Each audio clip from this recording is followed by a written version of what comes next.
பொன்னியின் செல்வன் பாகம் 5 61ஆம் அத்தியாயம். நிச்சயதார்த்தம். வெளியில் காலடி சத்தம் கேட்டதும் பூங்குழலி அச்சிறு குடிலின் வாசற்கதவை நோக்கி போனாள். அவள் தன்னை விட்டுவிட்டு அடியோடு போய்விடப் போகிறாள் என்று சேந்தன் அமுதன் எண்ணி பெருமூச்சு விட்டான். அவள் அவ்வாசற்படி வழியாக வெளியேறும்போது தன் உயிரும் தன் உடலை விட்டு வெளியேறிவிடும் என்று கருதினான். பூங்குழலி கதவை சற்று திறந்து வெளியே பார்த்துவிட்டு மறுபடியும் கதவை அடைத்து தாளிட்டதை சேந்தன் அமுதன் பார்த்தான். இது என்ன விந்தை? தாளிட்டது மட்டுமில்லாமல் திரும்பவும் தன்னை நோக்கி வருகிறாளே. அவளுடைய உள்ளம் சிறிது இளகிவிட்டதோ? இளகினால்தான் என்ன? மறுபடியும் தன்னை வீரனாக வேண்டும் என்றும் ராஜ்யத்தை பிடிக்க வேண்டும் என்றும் சிங்காதனம் ஏறி அரசாள வேண்டும் என்றும் இவ்வாறு போதனை செய்து கொண்டுதான் இருப்பாள். உலக ஆசைகள் என்னும் புயல் காற்றினால் அலை வீசி கொந்தளிக்கும் கடல் அவளுடைய உள்ளம்.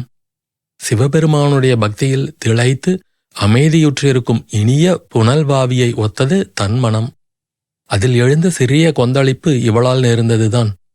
பூங்குழலிக்கும் தனக்கும் ஒரு நாளும் ஒத்துவரப்போவதில்லை. அதை பற்றி வீண் மனோராஜ்யம் செய்வதில் என்ன பயன்? பூங்குழலி அவன் அருகில் வந்ததும் அவனை தன் குவளை மலர் கண்களால் உற்று பார்த்தாள். சேந்தன் அமுதனின் நெஞ்சம் தத்தளித்தது. கதவை ஏன் சாத்தினாய்? யார் வந்தனர்?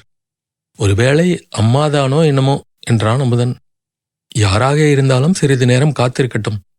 நம்முடைய பேச்சு முடியும் வரையில் வெளியில் இருக்கட்டும். ராஜாவும் ராணியும் அந்தரங்கமாக பேசிக் கொண்டிருக்கும் போது குறுக்கே வந்து யாரும் தடை செய்யக்கூடாது அல்லவா என்றாள். ராஜா ராணி, யார் ராஜா யார் ராணி என்று தடுமாறினான் அமுதன். நீ ராஜா, நான் ராணி. இத்தனை நேரம் சொன்னதெல்லாம் உன் மனதில் ஏறவே இல்லையா? இல்லை பூங்குழலி, எனக்கு நீ போதனை செய்வதில் சிறிதும் பயனில்லை என்றுதான் சொன்னேனே. உன் உள்ளப்போக்கும் என் உள்ளப்போக்கும் முற்றும் மாறானவை. அவை ஒத்துவர மாட்டா என்றான் அமுதன். ஒத்துவரும்படி நாம் தான் செய்ய வேண்டும் என்றாள் பூங்குழலி. அது முடியாத காரியம். உன்னால் முடியாவிட்டால் என்னால் முடியும். அமுதா, நான் தீர்மானம் செய்துவிட்டேன். அரசகுமாரனை கல்யாணம் செய்து கொண்டு அரியாசனம் ஏறும் எண்ணத்தை விட்டுவிட்டேன். அரண்மனை வாழ்வையும் அரச போகத்தையும் காட்டிலும் உன்னுடைய அன்பு கோடி மடங்கு எனக்கு பெரிது. நீ என் வழிக்கு வர மறுப்பதால் நான் உன்னுடைய வழிக்கு வருவேன்.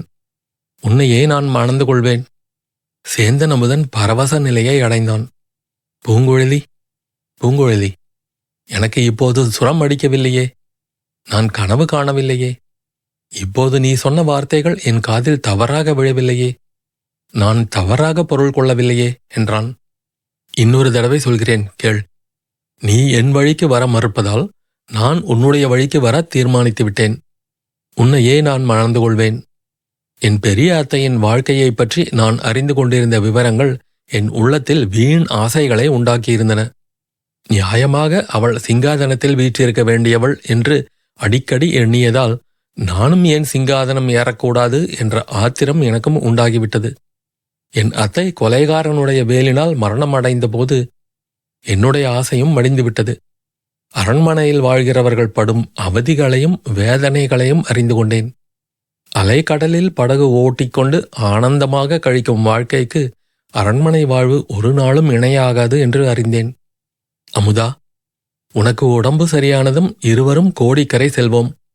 அங்கே காட்டுக்கு நடுவில் உள்ள கோயிலில் குழகர் தன்னந்தனியாக துணை எவருமின்றி இருக்கிறார். நாம் இருவரும் கோடிக்கரை குழகருக்கு புஷ்பத் திருப்பணி செய்வோம். சில சமயம் படகில் ஏறி கடலில் செல்வோம். ஈழ நாட்டின் ஓரத்தில் இனிய தீவுகள் எத்தனையோ இருக்கின்றன. அந்த தீவுகளில் ஒன்றில் சில சமயம் இறங்குவோம். அங்கே நீ ராஜாவாகவும் நான் ராணியாகவும் இருப்போம். அந்த ராஜ்யத்துக்கு யாரும் போட்டிக்கு வரமாட்டார்கள். அமுதா, இதற்கெல்லாம் உனக்கு ஆட்சேபம் ஒன்றுமில்லையே? ஒரே ஆட்சேபந்தான் பூங்குழலி. இவ்வளவு பெரிய பாக்கியத்துக்கு நான் அருகதை உள்ளவனா என்னும் ஆட்சேபந்தான். இதையெல்லாம் நீ உண்மையாகத்தானே சொல்லுகிறாய். பிறகு பெரிய ஏமாற்றத்துக்கு என்னை உள்ளாக்குவதற்காக சொல்லவில்லையே. இல்லை இல்லை, நீ உண்மையாகத்தான் சொல்கிறாய். எப்போது கோடிக்கரைக்கு புறப்படலாம்? உனக்கு உடம்பு நேரான உடனே புறப்படலாம். எனக்கு உடம்பு நேராகிவிட்டது பூங்குழலி.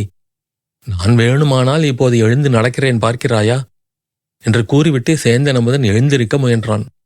பூங்குழலி அவன் கையை பிடித்து எழுந்திருக்காமல் தடுத்து, வேண்டாம், இன்று ஒரு நாள் மட்டும் பொறுத்துக்கொள் என்றாள். வாசற்கதவை யாரோ லேசாக தட்டும் சத்தம் கேட்டது. அம்மா கதவை தட்டுகிறாள், திறந்துவிடு. அம்மாவிடம் இந்த சந்தோஷ சமாச்சாரத்தை சொல்வோம் என்றான் அமுதன். பூங்குழலி போய் கதவை திறந்தாள். வாசலில் கண்ட காட்சி அவளை சிறிது வியப்புறச் செய்தது. அவள் எதிர்பார்த்தபடி கதவை தட்டியவள் வாணி அம்மை அல்ல.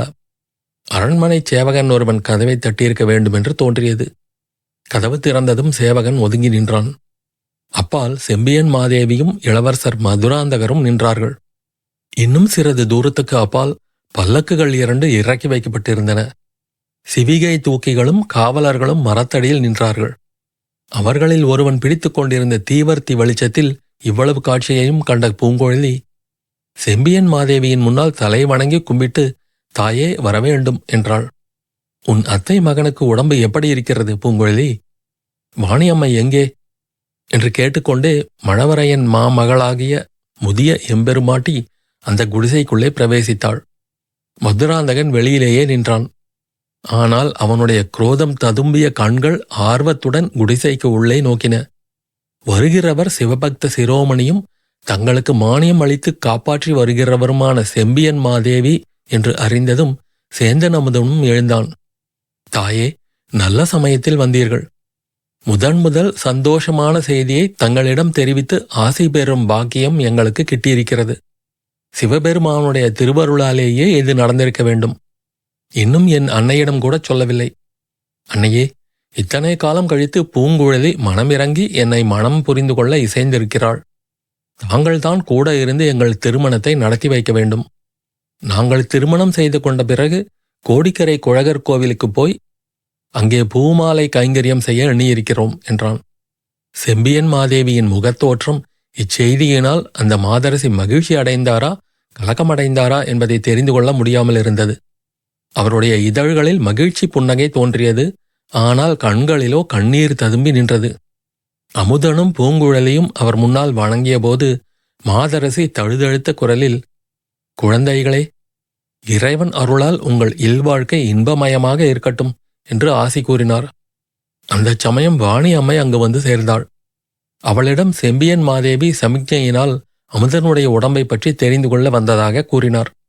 வந்த இடத்தில் அவர்களுக்கு திருமணம் நடக்கப் போகிற செய்தியை அறிந்து மகிழ்ச்சி அடைந்ததாகவும் தெரிவித்தார். அச்சமயம் வாணியம்மையின் முகபாவமும் கலக்கத்தையும் களிப்பையும் ஒருங்கே காட்டுவதாக இருந்தது. மேலும் சிறிது நேரம் சேந்தன் அமுதனுடனும் பூங்குழலியுடனும் பேசிக் கொண்டிருந்த பிறகு செம்பியன் மாதேவி வெளிக்கிளம்பினார். அவரும் மதுராந்தகனும் பல்லக்குகள் 2 இறக்கி வைத்திருந்த இடம் நோக்கி சென்றார்கள். வழியில் ஒரு மரத்தடியில் முதிய பிராட்டியார் நின்று சுற்றுமுற்றும் பார்த்தார். அருகில் ஒருவரும் இல்லை என்பதை கண்ட பிறகு மதுராந்தகனை நோக்கி, பார்த்தாயா மதுராந்தகா, என் வயிற்றில் 10 மாதம் சுமந்து பெற்றெடுத்த மகன் அதோ அக்குடிசையில் வாழும் சேந்தன் அமுதன். அவனுக்கு 5 வயதான போதே எனக்கு இச்செய்தி தெரிந்துவிட்டது. அவன் 8 நாள் குழந்தையாயிருந்தபோது மூச்சு பேச்சற்று கிடந்ததை பார்த்து இறந்து விட்டதாக எண்ணினேன். பிள்ளை பாசத்தினால் உன்னை என் குழந்தையாக ஏற்றுக்கொண்டு இவனை கொண்டு போய் புதைத்து விடச் சொன்னேன். இவனை எடுத்துப் போன வாணி வெகு காலம் திரும்பி வரவே இல்லை. 5 ஆண்டு கழிந்த பிறகு இவளையும் இப்பிள்ளையையும் பார்த்ததும் உண்மை தெரிந்து கொண்டேன். ஆயினும் உன்னை நான் கைவிடவில்லை. அவன் என் வயிற்றில் பிறந்த மகன் என்பதற்காக அவனை அரண்மனைக்கு வரவழைத்துக் கொள்ளவும் இல்லை. எல்லாம் இறைவன் திருவிளையாடல் என்று எண்ணி உன்னை என் வயிற்றில் பிறந்த மகனைக் காட்டிலும் 10 மடங்கு அருமையாக வளர்த்து வந்தேன். அதற்காகவெல்லாம் எனக்கு இப்போது இந்த வரத்தை நீ கொடு. சோழ சிங்காதனம் வேண்டாம் என்று சொல்லிவிடு. நீ சிங்காதனம் ஏறுவதற்கு கூட நான் ஆட்சேபிக்க மாட்டேன். ஆனால் உன் வம்சத்தில் பிறக்கும் பிள்ளைகள் ஊமையாக இருந்துவிட்டால் என்ன செய்கிறது என்றுதான் அஞ்சுகிறேன் என்றார். இவ்விதம் செம்பியன் மாதேவி கூறி வந்தபோது மதுராந்தகனுடைய முகம் பேயெடுத்த முகமாக காணப்பட்டது. அவன் மணம் செய்து கொண்டிருந்த சின்ன பழுவேட்டரையரின் மகளுக்கு ஒரு பெண் மகவு பிறந்திருந்தது. அதற்கு 2 பிராயம் ஆகியும் இன்னும் பேசத் தொடங்கவில்லை என்பது அவனுடைய நினைவுக்கு வந்தது. பிரமை பிடித்து மரத்தோடு மரமாக நின்ற மதுராந்தகனை பார்த்து அவனை வளர்த்த அன்னையாகிய மாதரசி, குழந்தாய், ஏன் இப்படியே நின்றுவிட்டாய்? வா போகலாம்.